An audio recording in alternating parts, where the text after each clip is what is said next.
Hi, folks. This is, it's a pretty interesting week, and an interesting weekly update.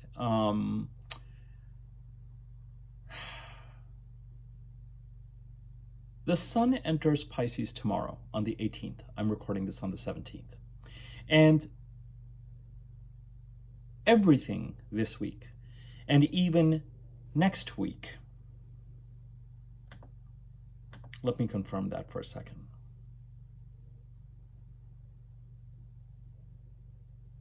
Yeah, even next week, all the way to February the 2nd, the overwhelming bulk of the astrological activity is in the sign of Pisces. Now, let's position ourselves where we are, because I realize that I started this weekly update a little abruptly. First and foremost, I hope that since the full moon, what was it, 5 or 6 days ago, and for the next couple of days, I hope that you continue to have a productive third week of the month. And by third week of the month, I mean the 28-day month that is created by a new moon, created by the new moon in Aquarius at the very end of January. The next new moon is on February the 27th in Pisces. So we're still in the month of Aquarius. We're still technically in Aquarius season. Some people define Pisces season as starting when the sun enters Pisces. I feel like we have concurrent seasons going on. So I think that Pisces season has already been active since the beginning of the year, since Venus came into Pisces, and has had a bit of a break, but it's certainly since Mercury entered Pisces on the 14th. We have been in Pisces season. Aquarius season is still active. For me, Aquarius season is going to last until the Pisces new moon. We're still in the month of Aquarius. So two things not related to Pisces that I want to bring up first and foremost are, we had the Leo full moon on the 12th till about the 19th or the 20th. We're still in that week after the full moon where you might find yourself really productive in a balanced way. So I would continue to take advantage of that over the next couple of days if I were you. I certainly have had a productive few days. Had a bit of a nose to the grindstone quality, but that has to do with the fact that since Mercury entered Pisces, a lot of my processing and transactions in the Pisces part of the chart, not surprisingly, have kind of ratcheted up. More importantly, to the energy that I'm talking about, we still have a couple of days, 2 or 3 days to the middle of the week when we have that third week energy. Indeed, all of this week should have, it's only when we get to the weekend and as we get closer to that Pisces new moon on the 27th, so it's really when we get to the 24th, 25th, 26th, especially the 25th, 26th, into heading to the 27th, that we're really going to feel much dimmer, much flatter in our energy as the moon becomes dark. But some of the most productive days of this month of February, we've still got 3 or 4 of them, 2 or 3 of them at our disposal. So I would make use of them. Secondly, we still have 10 odd days left in the month of Aquarius till the Pisces new moon creates the month of Pisces on the 27th of February. So what it means to bring the Aquarius part of the chart into alignment, and even to contemplate that the new moon trined Jupiter in Gemini, what it means to plant seeds to bring the Aquarius part of the chart into alignment in such a way that Jupiter can create his ending an auspicious new beginning of a 12-13 year cycle in the Gemini part of the chart. And if you want to expand on this, you can look at the Aquarius new moon video that I did about 3 weeks ago. Okay. And even the Leo full moon video as we headed to the 12th, because that Leo full moon was related to the Aquarius new moon, will shed more light on that. So before we even get into the energies of this week in a more astrological transit manner, those were 2 things I wanted to mention. We've still got some of that post full moon. As I've mentioned to you, it's the week after the full moon, the 7-8 odd days after the full moon, that I find that energies are most balanced to get things done. We are productive as we head to the full moon, but kind of all over the place emotionally and intuitively, and even in terms of what is on our to-do list, and we just have access to be able to execute on that to-do list much more effectively the week after the full moon. And number two, we're still in the month of Aquarius, so do not be surprised if you are still pondering. There are still opportunities, just kind of gently I'm bringing that into your awareness, knowing full well that with Mercury having entered Pisces on the 14th and the Sun entering Pisces tomorrow, certainly I can tell you for myself, my life is now overwhelmingly taken over by the Pisces part of my chart. I would take a look at that last week's. I didn't do a weekly overview, but I did the Mercury entering Pisces. And it's so interesting. Sometimes I will do a video and I'll be like, oh, I don't know. I wasn't crazy. And it resonates. And now I understand more and more why some of the comments that people left on that video. I thought, Avi, you've done smoother videos. And it may not have been smooth. I know I had to pause at least and stop it once and re-edit it and all sorts of goofy things like that. But I would take a look at that Mercury entering Pisces video. I think it gives you a good sense of, I think it gives you a good sense of the timeline of the next 2.5 months, because Mercury is going to make it through Pisces by the beginning of March, enter Aries, but then he retrogrades in the middle of March and comes back into Pisces at the end of March and spends much of April there. With the Sun entering Pisces tomorrow, that kind of phrase we use in the cold light of day, and the Sun is not cold, but wherever the Sun goes, the light of the Sun just kind of floods that part of the chart, the house occupied by Pisces. And as I like to say, every nook and cranny, every dust bunny, there's no place to hide. And the sequence of the personal planets making their way through different houses in the chart right now are, of course, that Venus is ahead, Mercury is now ahead of the Sun by a few days, and then the Sun enters and the new moon happens. Essentially, Venus in January went over the Pisces part of the chart, asking us what would be needed in order to bring the Pisces part of the chart into alignment with what we value and where we're trying to go, in creating opportunities perhaps for ways in which we could do so. Venus sprinkles blessings, opportunities, multiple opportunities, smooths the path. And of course, as of right now, she's done with Pisces and she's in Aries, and she's starting to hover at around that 10-degree mark of Aries, where she's going to go retrograde in 2 weeks' time, in 13 days' time.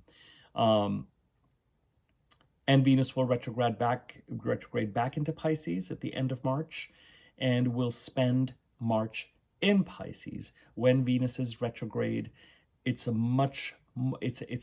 tougher energy. It's a much more austere energy. As I've said to you before, how are we managing our resources, our relationships? Are they aligned with where we want to go? What stays? What needs to go? What is creating an issue? What is creating a problem? Tightening our belts relationship-wise, financially, resource allocation-wise, expense management-wise. All of that is going to be getting ready to come up for review. And Venus retrograde is notoriously a challenging time for people in terms of cash flow. So just start to be prepared. Start to be mindful of that. But Venus went through Pisces in January. Mercury entered on the 14th, taking over from Venus and increasing mercurial activity, communication, cognition, processing, transactions in the Pisces part of the chart. And we may feel strongly, and I would encourage you over the next week, Mercury is headed to a conjunction with Saturn on the 25th of February. I would especially say that if there are communications you want to have related to the Pisces part of the chart, try and get them done by Wednesday in a sense where if you want to proactively get in front of something and not quite have Saturn's energy to kind of, I don't know, I don't want to say hit or just kind of meet up against. As we head towards that Mercury Saturn conjunction, communications, consequences, results, challenges, austerity, discipline, cause and effect, all of that from a communication perspective, whether we on the receiving end of the communication, whether we really need to be mindful of communication and mindful of how we're communicating, because with the conjunction with Saturn, a sense or a feeling of results or lessons may not be that far behind. Spirit or the energy may just be less forgiving in that regard, maybe much more eager to kind of teach us the lessons that we need to learn. I would certainly use the energy till March the 2nd, 3rd, while we have Mercury in Pisces, to get a move on with the idea of bringing the Pisces part of the chart into alignment. And as you've heard me say so many times, stabilizing the Pisces part of the chart.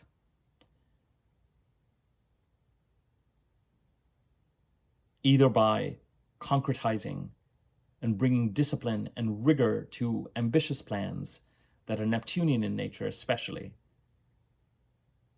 creative plans, spiritual plans, monastic plans, therapeutic plans, musical plans, artistic plans around topics related to helping the collective, healing the collective.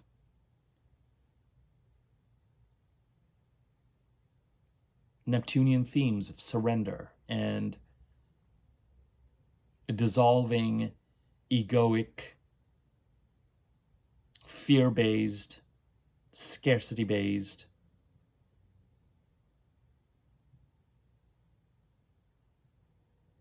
thinking.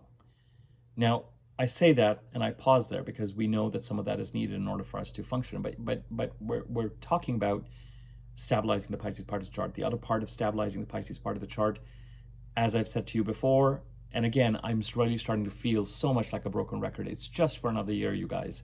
By February of next year, Saturn and Neptune will be out of Pisces. We'll just have the North Node there, and it'll be a different energy. Just one more year.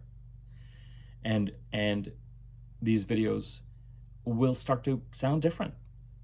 Hard to believe. Even over the summer, they'll start to sound different. But true. Summer of 2025. The other part of stabilizing the Pisces part of the chart, if you've encountered loss, deceit, gaslighting in the Pisces part of the chart, seen the other side of Neptune, difficulty setting boundaries, then Saturn since March 2023, and the personal planets especially going over Pisces right now are encouraging taking action to set those boundaries. And third, and most importantly, and kind of all-encompassingly, if you've had trouble bringing order to matters, acting responsibly, acting concretely related to matters touching the house occupied by Pisces in your chart, then this is the time to do it. And even the next 2 or 3 days might be really important to proactively get ahead of certain issues if you can, nicely, kindly, professionally, so that what is to follow between now and the end of April, you're just sort of getting ahead of it. Now, getting ahead of things does not mean manipulating the truth, or but sometimes a stitch in time can save nine. Sometimes a proactive phone call can mean that if Mercury is conjuncting Saturn and we get a phone call from someone going, I was expecting this, where is this? As opposed to managing that expectation up front, being in communication, sometimes that can help manage the process and make it easier and smoother. Certainly, Mercury going over Pisces by the beginning of March, you yourself will feel this. I feel this over the past few days. I've been occupied by matters related to the Pisces part of my chart, and I know that what I'm actually doing by March the 3rd, and strangely enough, there's certain things that will start to get out there and head towards completion over the next few days. I know that it isn't over. I know that things then need to be reviewed and rediscussed, and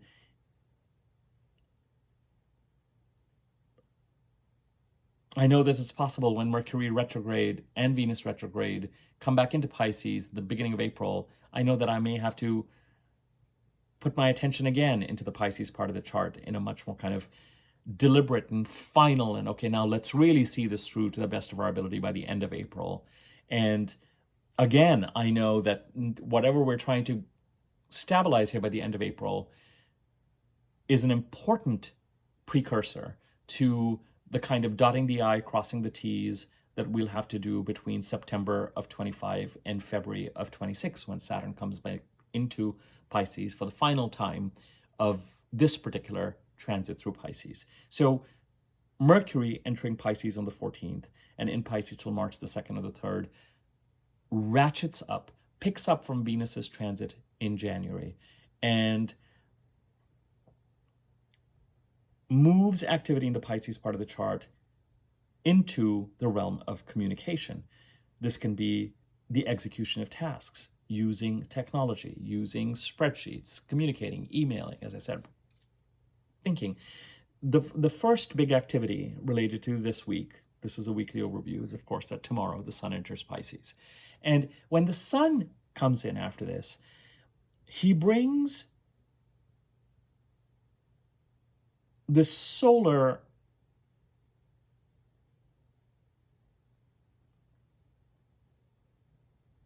powerful connected to source spotlight. And it's a missing ingredient that was until now, and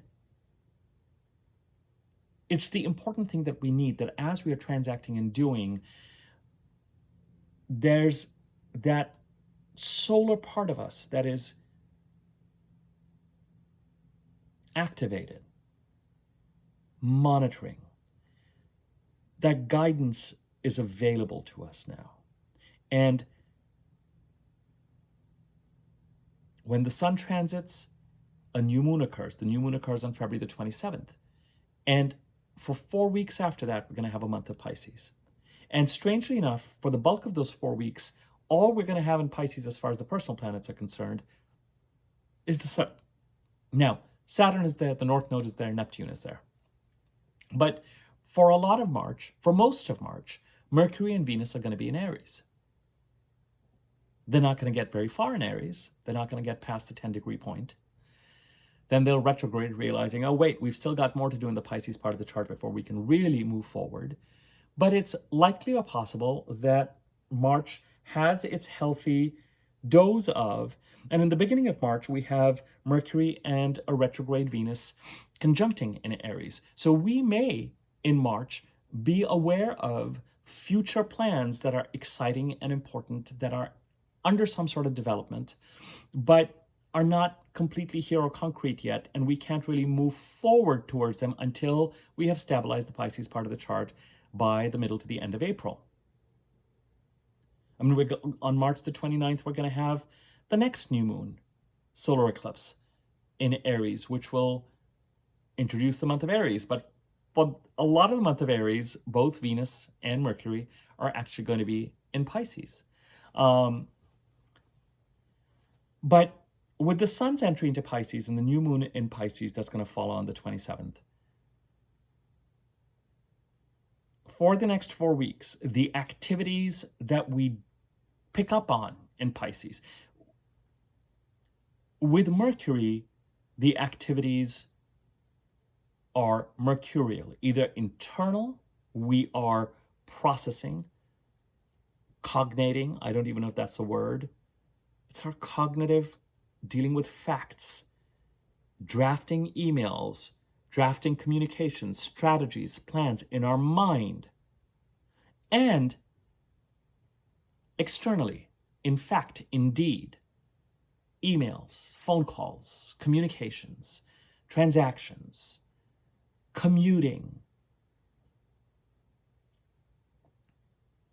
All of that is a middle to Feb to the beginning of March activity, and it's Mercury's moving fast right now. So as I said, we may proactively be working on a set of transacting,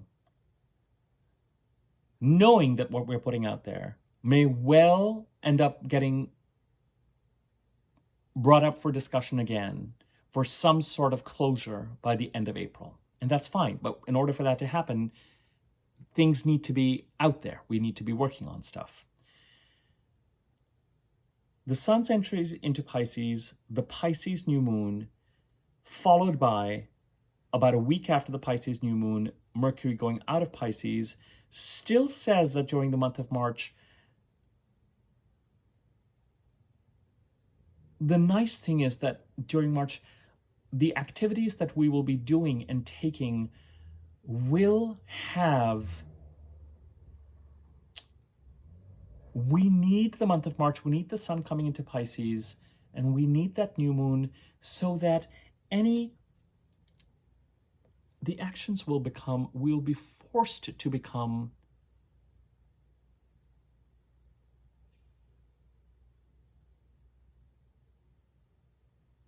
more conscious, more deliberate, more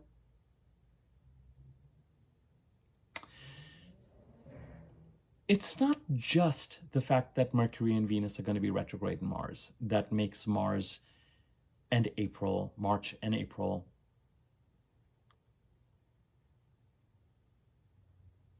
such tumultuous months astrologically. It's the fact that we're also going to be in eclipse season. By the end of the first week of March, all the way to the end of the first week of April, we will be in eclipse season. We're going to have an eclipse on March the 13th, and we're going to have an eclipse on March the 29th.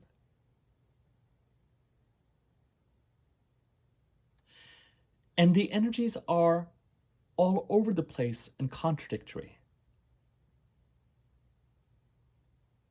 Some of the energies with Mercury retrograde and Venus retrograde,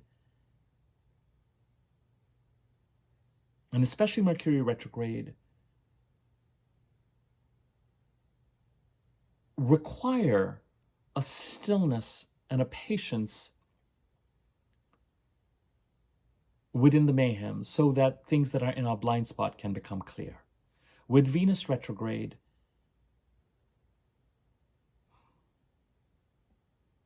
what I like about the sun entering Pisces and us having that new moon in Pisces, even though we're going to have Venus and Mercury stationary retrograde in Aries for the bulk of April, for the bulk of March, what I like about the sun and that new, I think that the sign of Pisces and the activities that we're going to be taking in the sign of Pisces, and we will, because whenever a new moon occurs, it opens up a 4-week window of us taking actions to bring that part of the chart into alignment on a kind of annual way, planting seeds, taking care of business, tasks. This time, the sun and certainly the new moon will pick up on what Venus did in January and what Mercury is doing from the middle of February till March the 3rd to then continue to execute on things. And during that time, the sun, of course, will conjunct Saturn and conjunct the North Node and conjunct Neptune. And some of these conjunctions will become quite important. Certainly Mercury conjuncting Neptune and the North Node is going to be encoded into the Pisces new moon. And by the time we get to the Virgo full moon eclipse, the sun is going to be close to Saturn and Neptune and the North Node. So, and that Virgo eclipse is very much in conversation with the Pisces part of the chart. It's a reaction to it. It's an eclipse of release when the eclipse of leaning into the North Node eclipses and the Pisces part of the chart and the South Node in Virgo. The sun comes into Pisces tomorrow. so that the isolated, specific energies of Venus in January and the current energies of Mercury in Pisces are now supported by a connection to, we will have access to what I'm going to call source energy. That's solar. Wherever the sun is, it's like the spotlight is, and that part of us that is not, that can observe Mercury, that can observe Venus and what we value, and observe the opportunities,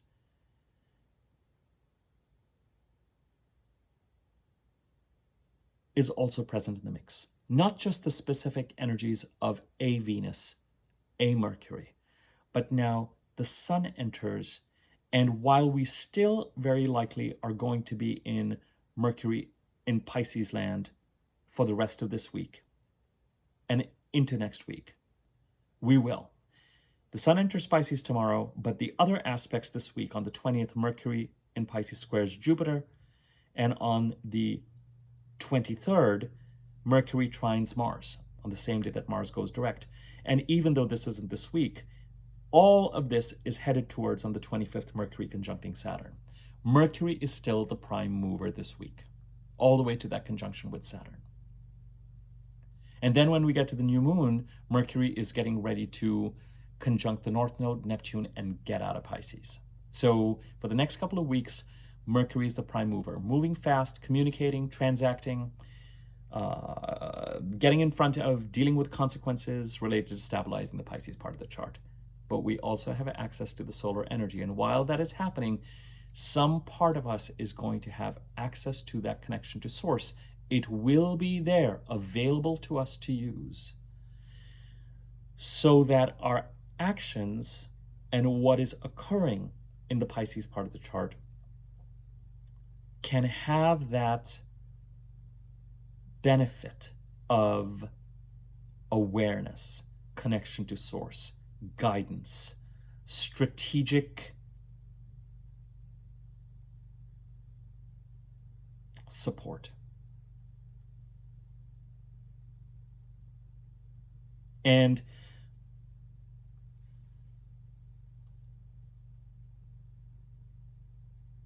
the cold light of day, or the warm light of day, or the hot light of day, whatever it is that you want to call it, with the sun, is now going to be flooding the Pisces part of the chart, where Saturn is, and the North Node is, and Neptune is. The other important thing that is happening this week is that Neptune and the North Node are conjuncting on the 22nd. Now, this conjunction, I'm not going to make a huge deal out of right now, because for some astrologers, this conjunction has already happened in the first week of February. And I'm not going to get overly technical about it. Some people use something called the true node, and it's a little bit off of where the North Node is. So people who use the true node will say that the conjunction occurred. The North Node is not a planetary body. It is a point in the skies where the orbits, from our perspective, of the sun and the moon intersect on the north side and the south side of the planet. Now, the sun does not orbit around the Earth, but from where we sit on planet Earth, it looks like both the sun and the moon are orbiting around us. The moon is orbiting around us. But so depending on how that point is calculated, there are a couple of different calculations.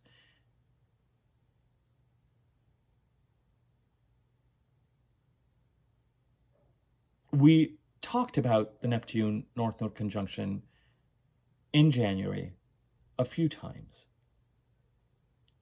because Venus conjuncted Neptune on the North Node.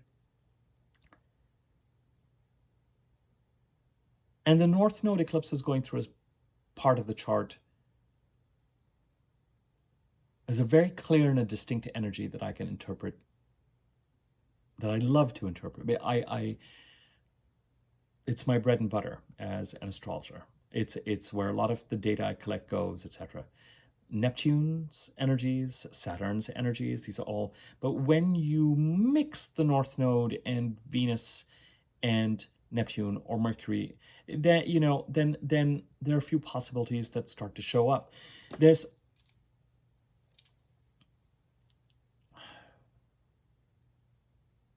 with the North Node Neptune conjunction, again, it's one of two things that during January and February is going to be a set of energies that are very present for all of us in the Pisces part of the chart.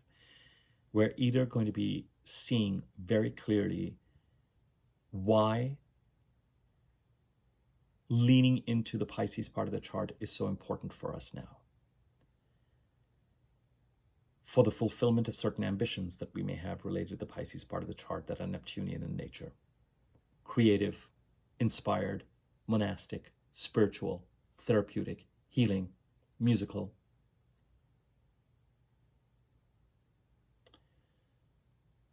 And even if we're not entirely clear that this is a priority, certainly with the Neptune North Node conjunction, astrologically, the energies say that our growth lies in that direction. There's something for us to be gained by leaning into opportunities related to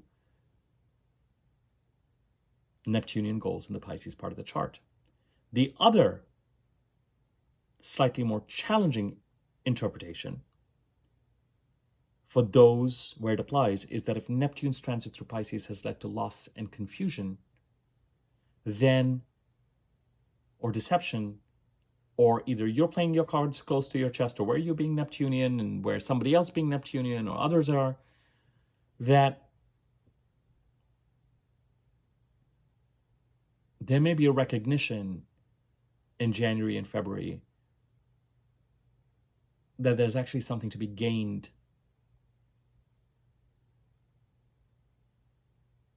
from that loss. Now, with Saturn's presence, there's still a need to set boundaries and to stop energy leaks and to stop misbehavior. So my saying that does not mean that you should just willfully open yourself up to deception or being set up in some way or something along those lines. But with the Neptune North Node conjunction, there may be a sense or a feeling of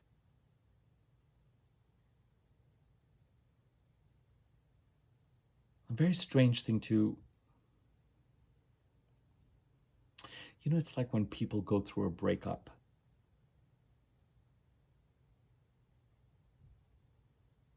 But in their heart, they know that it's actually, that loss is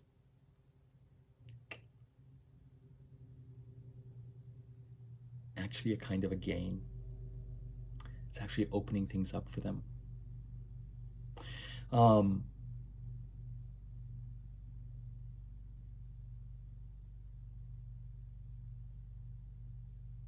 Remember that with Neptune, the way sometimes things can manifest in the 3D sort of reality, things can have a renunciatory feel to them. There's a need with Neptune to kind of perch on a branch lightly and know that at some point you're going to fly off of it.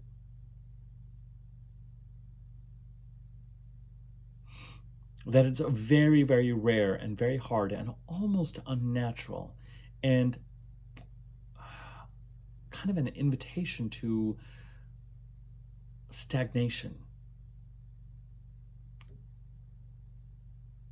to get too attached, too fixed, too rooted, too burdened, too mired in ideas of what belongs to you and what is yours and what should be yours. And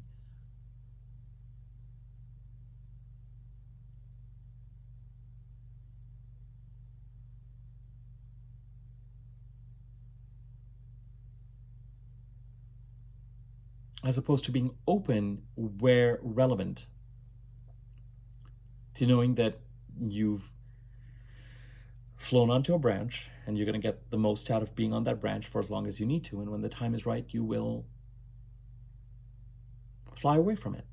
Now, sometimes you may have somebody else you're flying with, and you may have company flying from one branch to the other for a bit. So the Neptune North Node conjunction, and it was especially potent with Venus there, because there was also a feeling in January that if something was coming your way, or an opportunity was coming your way, that there was a risk perhaps that some Neptunian energy could intercept or make a go of it, or kind of, or create a certain amount of confusion towards some sort of gain. And certainly as Mercury gets ready to conjunct Neptune and the North Node as we head to the middle of the first week of March, communications around those topics may come up again as well. Certainly, by all means, take a look at the list of my last 10, 12, 14 videos, and you'll see the ones that concern Venus and the Neptune North Node conjunction, and you can take a look at those as well. Somebody also asked me, left a comment saying, oh, have I done any videos on Venus going retrograde? And I wanted to say, oh my God, have I done videos? There's so many of them. Again, just either in this, search for my name or my channel in Venus retrograde. I can think of 2 or 3, especially when Venus was conjuncting Saturn on January the 18th. I feel like there were at least 2 or 3 videos I did around that, and even before then, there was a video called Purge, where I looked at the first 3 or 4 months of this year through the lens of Mars. And the next day, the day after I did that Mars video, I did a Venus video, which is very much about Venus going retrograde. So those videos are out there for you to take a look at as well. In fact, I will put a link to the Venus video at the end of this video, so you can click to it if you're interested. This is especially for people who are looking for a Venus retrograde overview. Those videos have been done. So Sun enters Pisces tomorrow.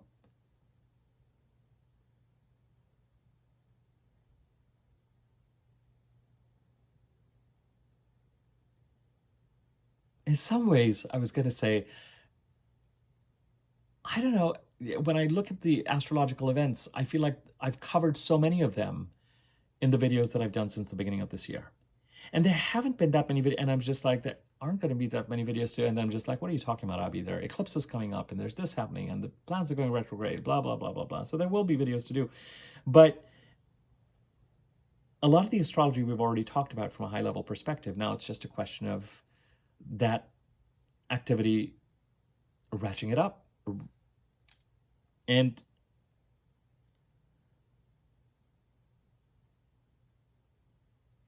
I mean, there's no question, at least when I look at my life, I'm just like, oh yeah, I need to get the Pisces part of the chart in a certain amount of order so that I can move ahead. And as we've said, the stagnation, the status quo that we had in 2023 and 2024, that so many of us had trouble getting out of all the way till November, it's no longer possible. It's time for action. It's time for some people, it's time for dramatic action to kind of really kind of make sure that the boat is entering choppy waters in March and April, and it's all hands on deck, and we know it's coming, and we know that some of it is needed and necessary. And Mercury coming into Pisces on the 14th, the Sun coming into Pisces tomorrow, the new moon in Pisces are all part of this ratcheting up.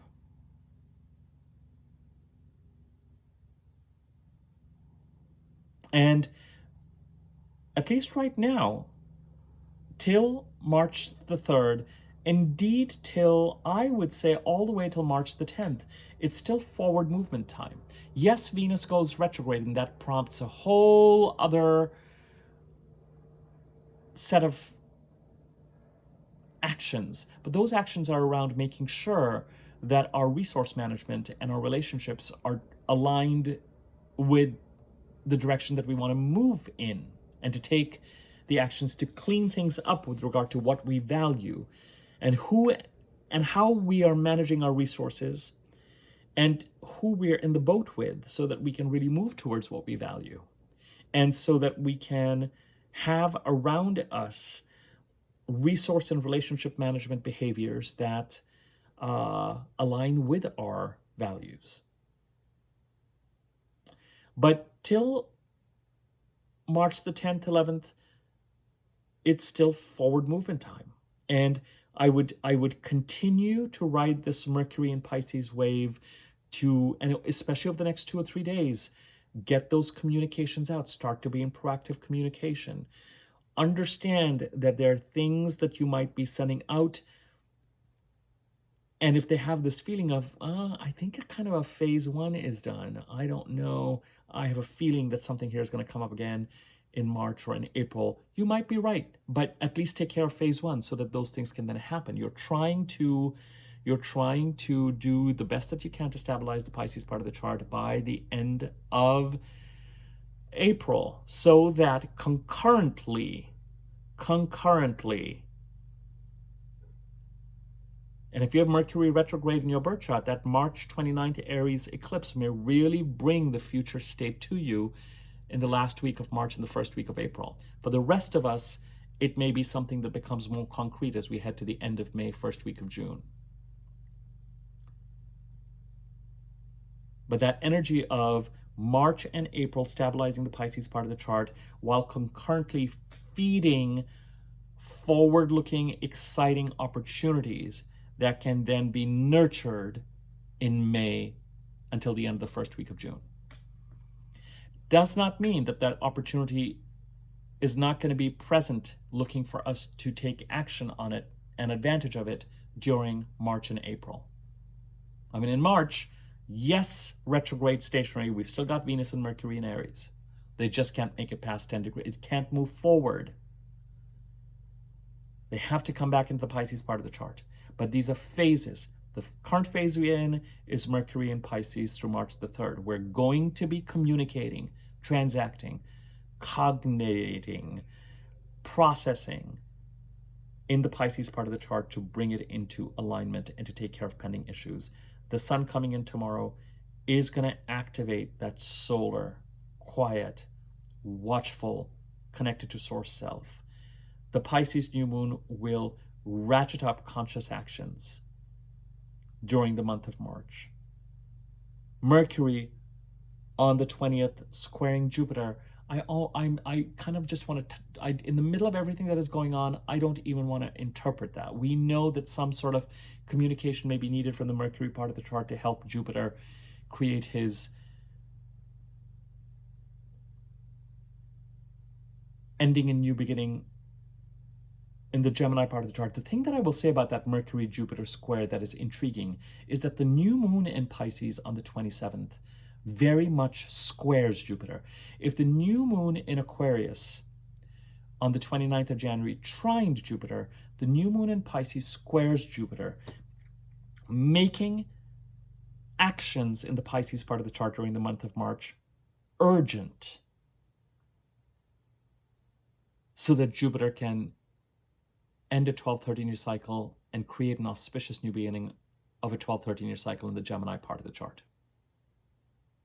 So where there was flow and ease and harmony and a kind of a slam dunk that the Aquarius alignment, for which we've still got another 10 days to go,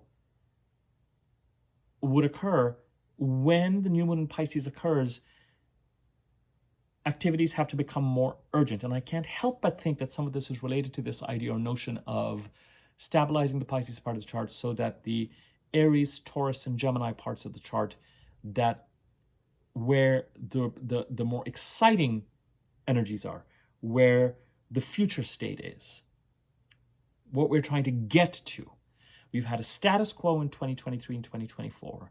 We have the first 4 weeks of this month where that status quo, in fact, from November till the end of the first week, till the end of April, of November 24, end November 24 to end April of 25, where transformations have to occur so that we can get to the desired state in May and June, or start to move towards it. And that desired state astrologically is being symbolized by the Aries North Node eclipses, Uranus in Taurus, and Jupiter in Gemini. So Mercury, it could be that some of the things that we are in communication about are simply activating, and it's like Hansel and Gretel with their breadcrumbs. And I know that's not a great analogy because we all know what happens to those breadcrumbs, but it's, it's all leading us down the path that Pisces new moon can then pick up on February the 27th, and activities in March can really help us move towards stabilizing the Pisces part of the chart so that we can focus on, so that we can make room for the future state that we're all trying to get to. Neptune on the North Node conjunct on the 22nd, and on the 23rd, Mercury trines Mars, and Mars goes direct. Now, when I talked about Mercury going over Pisces in the last video that I did, this really, I just loved the fact that as Mars in Cancer, and the biggest benefit of the Mars retrograde, Mars going direct for the vast majority of us is going to restore our energy, our vitality, and as Mars gathers momentum and we clear that first week of March, we're going to be in a place where we're going to be much more powerfully conclusive, much more unabashedly in the energy of pursuing what we want and setting the boundaries where we need to. And with Mars retrograde since December 4th to February 23rd or so, it's been a passive dance. And something about Mercury being in communication touches a stationary Mars and says, I'm laying the groundwork in the Pisces part of the chart, and Mars, when you're direct, and you get ready when you're direct for the third and final time to trine Saturn, trine the North Node, trine Neptune from the Cancer part of the chart, do what you can now to stabilize the Pisces part of the chart conclusively during March and April.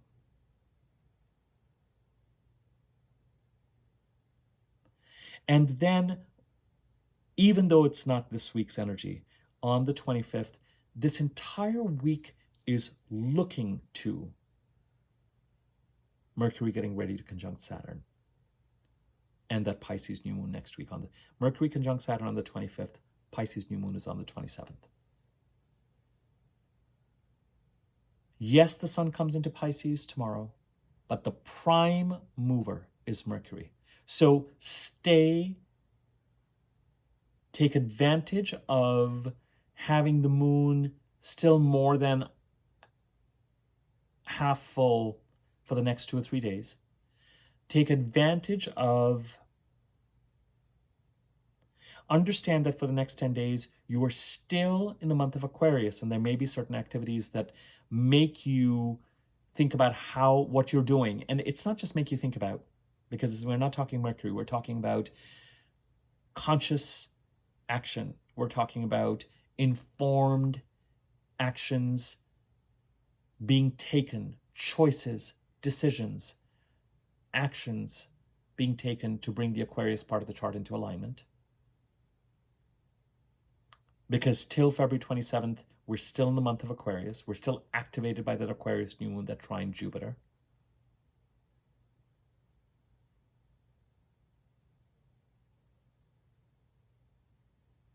But on a more immediate level, at the forefront, for the rest of this week until the middle of next week, it's all, and in fact till about March the 2nd and 3rd, it's all about that Mercury energy going through Pisces, getting ready to conjunct with Saturn. We're talking about, and Mercury is not that far from Saturn, moving very, remember Mercury and Saturn meeting up. disciplined, responsible, thoughtful, conscious of consequence action. And if you don't want that Saturnian energy too much in your communications, then try and get certain communications done over the next 2 or 3 days.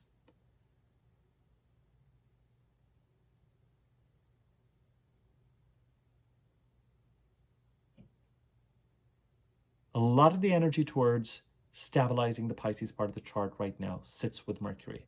The advantage we have is that the Sun enters Pisces, and we also now are going to have that solar source connection that is going to act as our guide and our support, and we need to let it.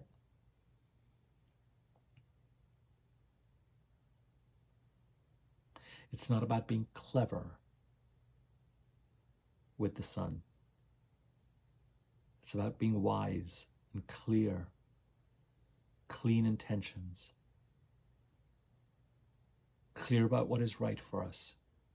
And if it's right for us, it will likely be right for the other party too.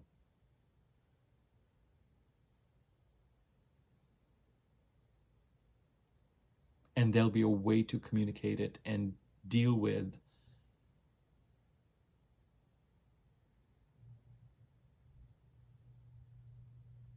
the Sun. The thinking is clean. And it is self-interested, sure, but through the lens of wisdom, not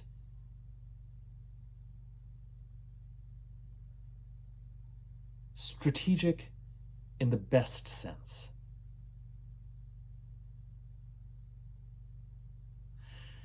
Sun enters Pisces tomorrow. Mercury squares Jupiter on the 20th, whatever it is that we're doing from a Mercury perspective, kind of laying the breadcrumbs for that new moon on Pisces that's also going to square Jupiter. Neptune and the North Node conjunct on the 22nd. We've been feeling this for January and February. And then on the 23rd, Mercury giving Mars a supportive high five as Mars gets ready to go direct in Cancer, getting ready to trine Saturn, Neptune, and the North Node one final time. He's already done this twice. And yes, Mars is going to oppose Pluto as well, and that is going to be a dramatic event in April. No question. In fact, one could argue that all of this activity and churn that is occurring in March and April is trying to head towards three things. At the end of April, Venus entering Aries. Mercury will enter Aries in the middle of April. Venus entering Aries at the end of April. Mars opposing Pluto at the end of April, and the Taurus new moon at the end of April. That's what we're headed towards now. And for the next 2 weeks or so, we've still got that Mercury energy that's going to be taking the bulk of our energetic focus. And perhaps rightly so. And depending on what you need to do to bring the Pisces part of the chart into alignment, it could be multiple things that you're doing from a Mercury perspective. It could be, I've got to do this. Topic A, communications, emails. Topic B, communication set boundaries. Topic C, a communication for inquiries. Topic D, thinking about what shall I do here? You know, it doesn't just have to be one thing. If you have Mercury going through your, if you have Pisces in your 6th house, which would make you a Libra rising, yeah? Because Virgo would be in your 12th Libra rising, for example, then you could be communicating or thinking about health-related issues, self-care, job interviews, opportunities. All of those feel like, oh, I need to be applying for this, and I need to set up this doctor's appointment, and I need to have a conversation with so-and-so about this. Multiple things that are Mercury-related.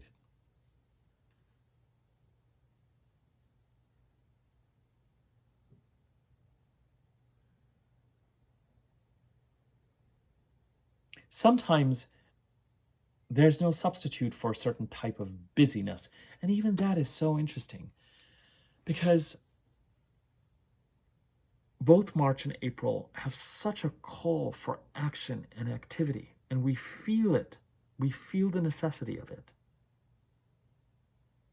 And yet, and I totally get this too, the tarot card for March is the Hangman. Some part of us during March, particularly when Mercury goes retrograde, is going to have to just kind of wait and suspend and observe as to what that Mercury retrograde is trying to tell us. That's in our blind spot also.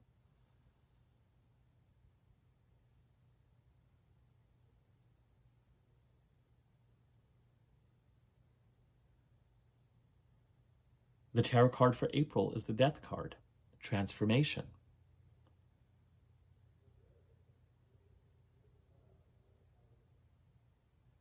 April is the more decisive month.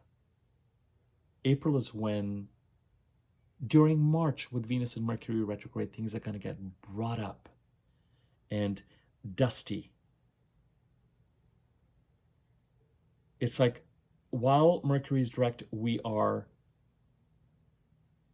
setting our stakes in the ground. And then there's an interactive component to March that throws things up in the air. And then in April, we're like, no, okay, then this is what we're going to agree on, and this is what we're going to agree on, and this is what I'm going to be okay with or not, or this is where we're compromising and shaking hands, or this is where we're walking away, and this is how we're closing this, and this is how we're completing this, and this is what I can do, and this is what we can do, blah, blah, blah.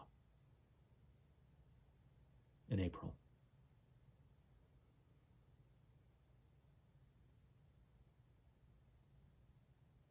And don't lose sight of what Venus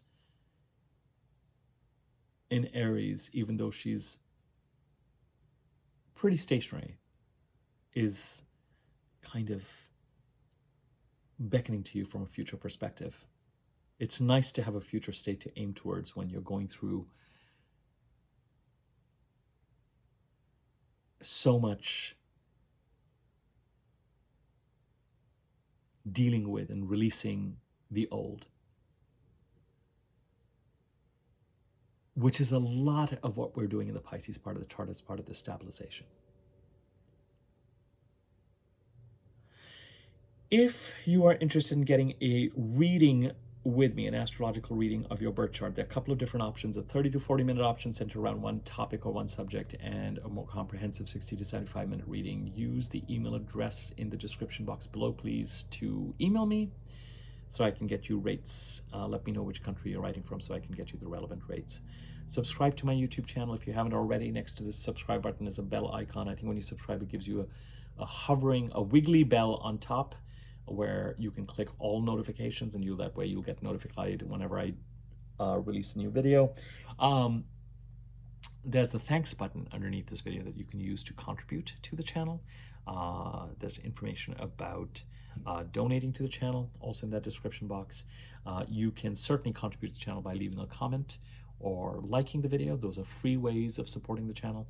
And if you find the content useful, by any means, tell your friends about it or spread the word as far as the channel is concerned. Thank you so much for your support, and welcome to new subscribers. Let me just process and get this out, because I'm just like, so what shall I focus on? What are we going to focus on next? Whatever. I kind of want to do a video on the architecture of 2025 astrologically, just broadly. I think a lot of us know about it, but I think it's worth looking at. I think there's plenty for us all to be focusing on as far as the astrology is concerned. And I would right now take advantage of and strap myself onto Mercury's winged feet for the next couple of weeks and see how much I can actually start to take care of. Even if I know in taking care of it that some of these things are going to have action and deliberation in March and April, but at least it'll be good to, and it'll feel good to be in action and to get a certain amount of weight off of our back and to really feel like we're moving towards constructing the new. That is where I would put my focus over the next couple of weeks while we've still got a direct and fast moving Mercury. Okay, and certainly the aspects and transits will, in fact, I would be proactive with it so that when Mercury conjuncts Saturn and then conjuncts Neptune in the North Node, being more proactive with these energies will mean that you are less on the receiving end of things that feel stressful, as opposed to proactively working towards stabilizing the Pisces part of the chart. And there's plenty more of that coming in March and April. All right, take care.